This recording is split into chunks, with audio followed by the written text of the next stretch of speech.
మిత్రులందరికీ నమస్కారం. గతంలో నేను భారతీయ జనతా యువ మోర్చాలో ఉన్నప్పుడు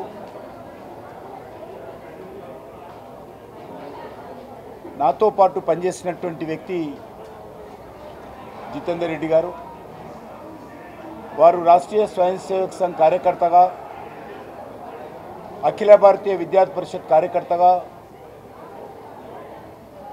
జగిత్యాల పరిసర ప్రాంతాలలో ప్రజలతో మమేకమై ప్రజల కష్టసుఖాలలో భాగస్వాములై ముఖ్యంగా పేద ప్రజలను సంఘటితం చేసి బడుగు బలైన వర్గాలకు హృదయాలలో తనకంటూ ఒక స్థానం సంపాదించుకొని జాతీయ భావజాలం కోసం పనిచేసినటువంటి మరి విరోచితమైనటువంటి పోరాటం కొనసాగించినటువంటి వ్యక్తి జితేందర్ రెడ్డి గారు. నేను భారతీయ జనతా యువ మోర్చా రాష్ట్ర ప్రధాన కార్యదర్శిగా ఉన్నప్పుడు వరంగల్లో అటల్ బిహారీ వాజ్పేయి గారిని ఆహ్వానించి 3 రోజుల పాటు వరంగల్లో నేను సభ నిర్వహించినప్పుడు జగిత్యాల నుంచి సుమారు 50 బస్సులలో యువకులను సంఘటితం చేసి పేద రైతు కుటుంబాలు, రైతు కూలీల కుటుంబాలు, బడుగు బలైన వర్గాల కుటుంబాల నుంచి సంఘటితం చేసి వరంగల్ జనతా యువ మోర్చా సభను జయప్రదం చేయడంలో కీలక పాత్ర పోషించాడు జితేందర్ రెడ్డి. చాలా ధైర్యవంతుడు. అటువంటి వ్యక్తి తనకు తెలుసు తన ప్రాణానికి ముప్పుందని, అయినప్పటికీ కూడా ఏ ఒక్కరోజు కూడా మరి ఆ రోజు వెనుకడుగు వేయకుండా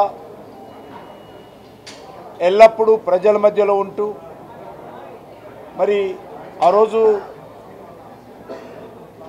ఏ రకంగా మోటార్ సైకిల్ మీద పోయినప్పుడు మరి నక్సలైట్లు ఏ రకంగా ఆయన చుట్టుముట్టి హత్య చేశారో సినిమాలో జరిగినటువంటి సంఘటన ద్వారా మనం చూసాము. హింస ద్వారా, వైలెన్స్ ద్వారా ఏమీ సాధించలేరనే విషయము జితేందర్ రెడ్డికి తెలుసు. కానీ ఆ రోజు తన ప్రాణాలు కాపాడుకోవడం కోసం, తన మద్దతుదారులైనటువంటి కార్యకర్తల ప్రాణాలు కాపాడుకోవడం కోసం తుపాకీ పట్టని పరిస్థితి ఆ రోజు ఏర్పడింది.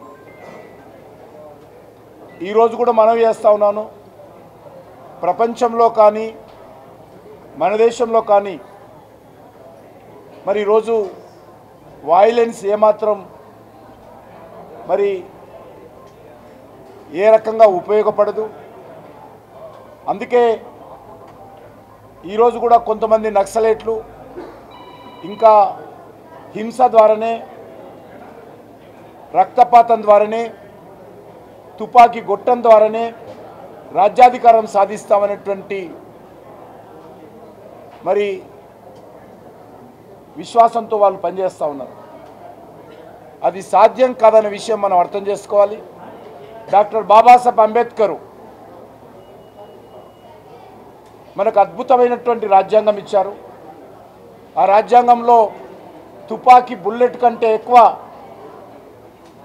మరి ఓటు బుల్లెటే ప్రధానమైనటువంటిదని డాక్టర్ బాబాసాహెబ్ అంబేద్కర్ చెప్పారు. కాబట్టి ఇప్పటికైనా నక్సలైట్లు కానీ, హింసకు పాల్పడేటువంటి వాళ్ళు కానీ హింసను వదిలిపెట్టి డాక్టర్ బాబాసాహెబ్ అంబేద్కర్ యొక్క రాజ్యాంగం మీద విశ్వాసంతో బుల్లెట్ ద్వారా కాకుండా బ్యాలెట్ ద్వారానే ప్రజల కోసం పోరాటం చేయాలి. ఆ రకంగా మరి సమాజంలో మార్పు రావాలని ఈ సందర్భంగా నేను అందరినీ కోరుతా ఉన్నాను. ముఖ్యంగా జితేందర్ రెడ్డి వాళ్ళ తండ్రి గారైనటువంటి మల్లారెడ్డి గారు, వారి కుటుంబం అంతా కూడా జాతీయ భావజాలం కోసం అంకితంగా పనిచేసినటువంటి కుటుంబం. జితేందర్ రెడ్డి గారు తండ్రి గారు కూడా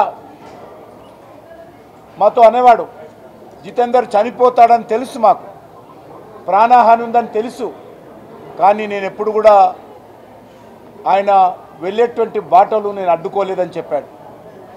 చాలా నిదానమైనటువంటి వ్యక్తి, కరడుగట్టినటువంటి జాతీయవాది మల్లారెడ్డి గారు. ఆంధ్రప్రదేశ్ శాఖకు వారు రాష్ట్రీయ స్వయం సేవక్ సంఘ్కు అనేక రకాల బాధ్యతలు ఆ రోజు నిర్వహించేవారు. తన కుమారుడు చనిపోయినప్పుడు కూడా ఎంతో నిర్మలంగా నిశ్చలంగా మాలాంటి వాళ్ళు బాధపడుతుంటే మమ్మలను ఓదార్చినటువంటి వ్యక్తి, గొప్ప వ్యక్తి మల్లారెడ్డి గారు. జితేందర్ రెడ్డి గారు చనిపోయారని తెలియగానే వెంటనే చేరుకున్నటువంటి వ్యక్తుల్లో నేను ఒకరిని ఆ రోజు. అటువంటి గొప్ప జాతీయ భావజాలంతో కూడినటువంటి వీరుడు జితేందర్ రెడ్డి. ఈరోజు అనేక బుల్లెట్లు, ఆ రోజు 72 బుల్లెట్లు ఆయన శరీరంలో మరి ఆ రోజు నక్సలిట్లు పేల్చారంటే మనం అర్థం చేసుకోవచ్చు ఆ పోరాటం ఏ రకంగా ఉండింది. ముఖ్యంగా వారి సోదరుడైనటువంటి రవీందర్ గారు, ముదుగంటి రవీందర్ గారు కొంత సాహసం చేసి జితేందర్ రెడ్డి చరిత్రను మరి ఈరోజు మనకందరికీ అందించేటువంటి ప్రయత్నం చేశారు. మరి దర్శకుడు విరంచి చాలా బాగా ఉన్నంతలో చాలా బాగా ఈ చిత్రాన్ని మలిచి మరి మన ముందు పెట్టేటువంటి ప్రయత్నం చేశారు.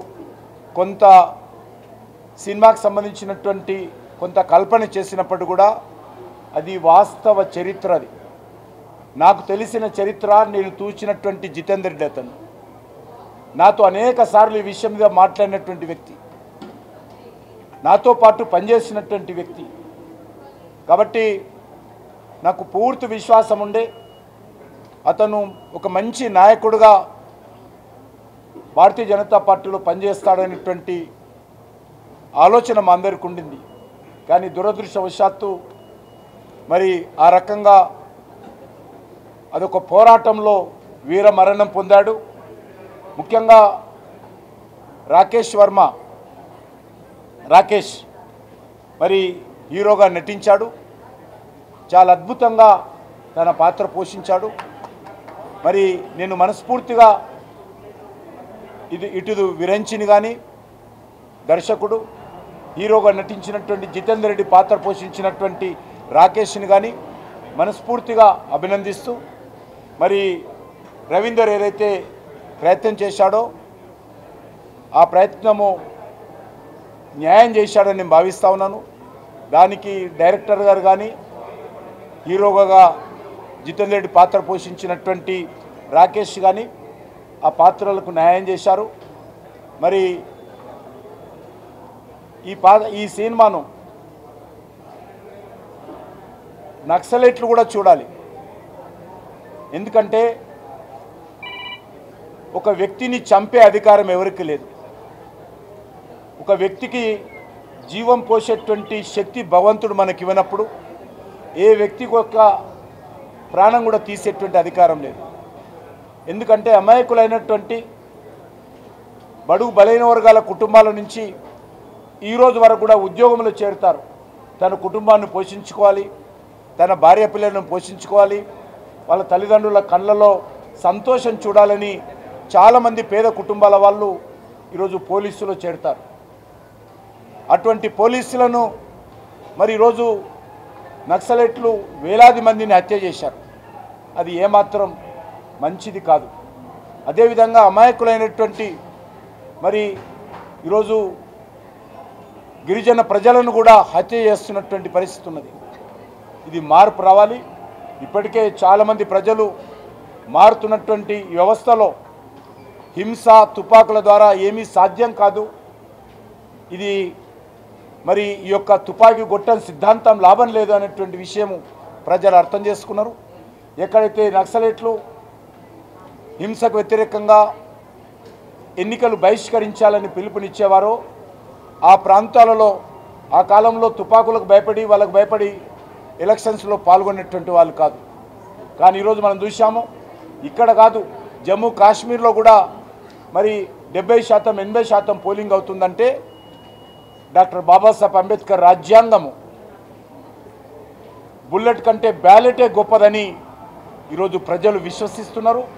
ఆ దిశలోనే డాక్టర్ అంబేద్కర్ రాజ్యాంగం ప్రకారం పేదలకు బడుగు బలైన వర్గాలకు రైతులకు రైతు కూలీలకు మనం అందరము ప్రజాస్వామ్యం మీద విశ్వాసం ఉంచి సేవ చేయాలి. అందుకే నక్సలైట్లు హింసను వదిలిపెట్టి ప్రజాస్వామ్యంలో రావాల్సిందిగా ఆహ్వానిస్తూ ఉన్నాను. నేను ఒకటే అడుగుతా ఉన్నాను, అమాయకులైనటువంటి ఎవ్వరు కూడా హింస ద్వారా బలి కాకూడదని నేను కోరుకుంటాను. కాబట్టి అందరం కూడా హింసను వదిలిపెట్టి తుపాకులను వదిలిపెట్టి ప్రజాస్వామ్యంలో రావాల్సిందిగా నేను కోరుతున్నాను. దానికే ఇది ఒక్కటే పరిష్కారం. సమగ్ర సర్వే జరుగుతున్నప్పుడు ఆ సర్వే వాళ్ళ వ్యక్తిగత సమాచారం ప్రభుత్వానికి ఎందుకు ఇవ్వాలి? దాని మీద మీ పార్టీ కానీ మీ ప్రభుత్వం కానీ ఏమన్నా స్పందిస్తుందా? ఒకటి, బీసీ జనాభా సేకరణకు మేము వ్యతిరేకం కాదు. బీసీ జనాభా సేకరణ చేయాలనేది రాష్ట్ర ప్రభుత్వ పరిధిలో అంశం చేస్తున్నారు. వాళ్ళు చేసుకోవాల్సిందిగా కోరుతా ఉన్నాను. కానీ ఏ అంశాలైతే ప్రజల దగ్గర ప్రజల ఇష్టాలకు అనుకూలంగా వివరాలు సేకరించాలో ప్రజల ఇష్టము, ప్రభుత్వం ఇష్టం. మేము మాత్రము జనాభా సేకరణకు వ్యతిరేకం కాదు. మా స్టాండ్ ఇది ఇక్కడ ఇది అన్ని కాదు, ప్రెస్ కాన్ఫరెన్స్ కాదు కదా అన్ని.